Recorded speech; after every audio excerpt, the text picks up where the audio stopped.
So will they continue in the Andhra Pradesh sir 11 మంది రేపు పొద్దున కూటమికి వెళ్ళిపోయారు అనుకోండి, let's assume.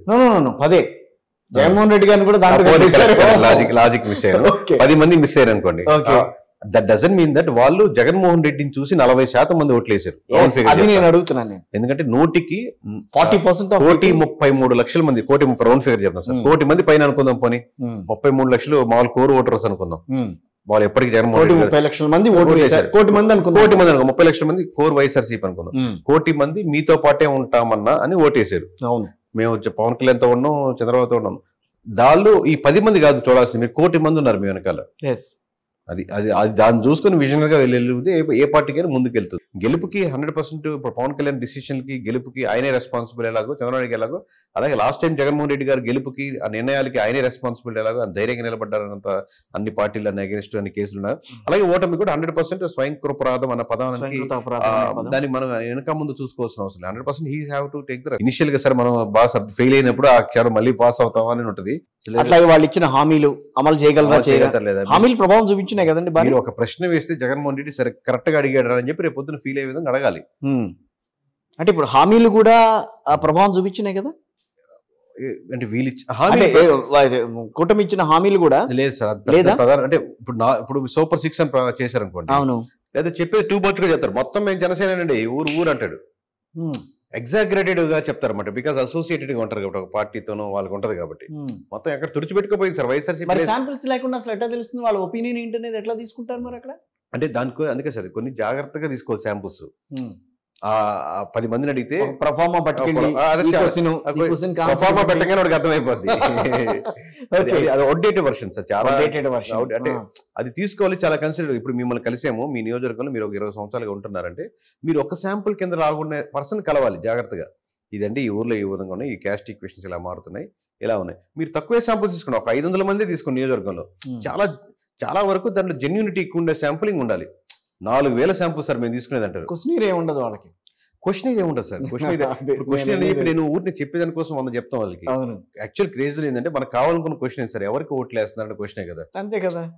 Strategy చెప్పాలనుకోండి, A candidate ఇప్పుడు పొద్దున ఎవరైనా పార్టీ వచ్చి మాకు 100 మందిలో ఇక్కడ ఈ నియోజకవర్గాల్లో ఏ క్యాండిడేట్ కావాలో మాకు కొంచెం చేసి పెట్టండి అంటే అప్పుడు దాని యొక్క వెళ్ళే వేవే ఉంటుంది. ఆల్రెడీ క్యాండిడేట్స్ డిసైడ్ అయిపోయారు వాళ్ళు.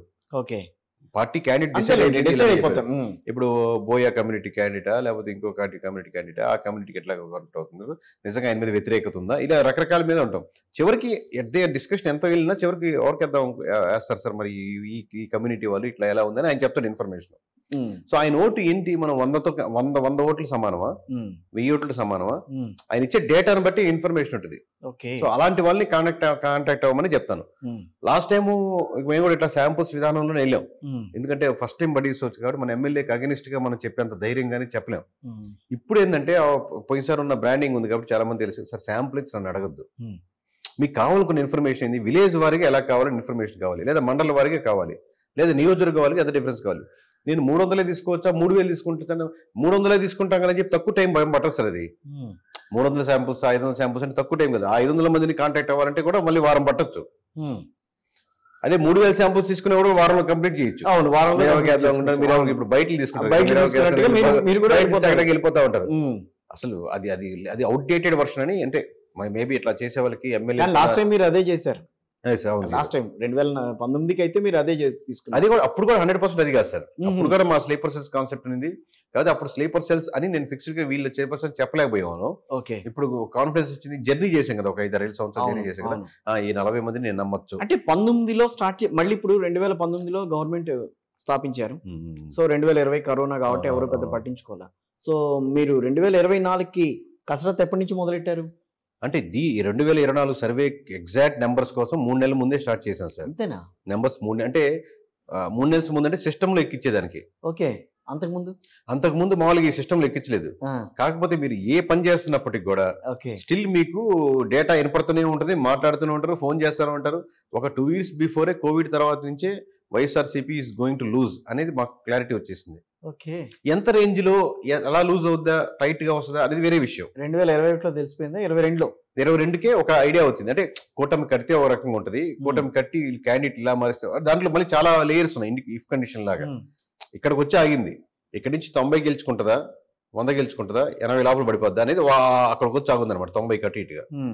ఎందుకంటే చాలా అగేనిస్ట్ గా వచ్చిందని అర్థమైంది మినిస్ట్రీస్ మీద కానీ లేకపోతే ఎంప్లాయీస్ మీద కానీ నోటిఫికేషన్ పట్టలేదు కానీ లేదా కోవిడ్ సందర్భంలో కొన్ని ఇష్యూస్ కానీ రకరకాల ఫ్యాక్టర్స్ రోడ్లు కానీ గోదావరి సైడ్ లో రోడ్లు దారుణంగా ఉన్నాయని కానీ అప్పుడే ఇది మన కడపలో జరిగిన ఇష్యూ బాబాయ్ గారి మీద ఇష్యూ జరిగిన సంఘటన కానీ వైజాగ్ వాళ్ళు ఓన్ చేసుకోవట్లేదు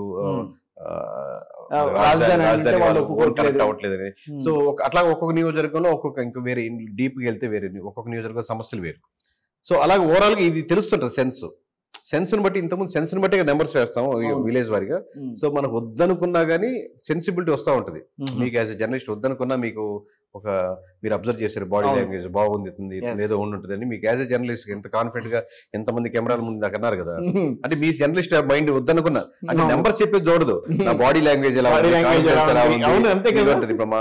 ఎంత కాన్ఫిడెంట్ గా చెప్పారు ఏంటి మీరు చెప్పే దాంట్లో ఎంత కాన్ఫిడెన్స్ ఉంది అన్న విషయం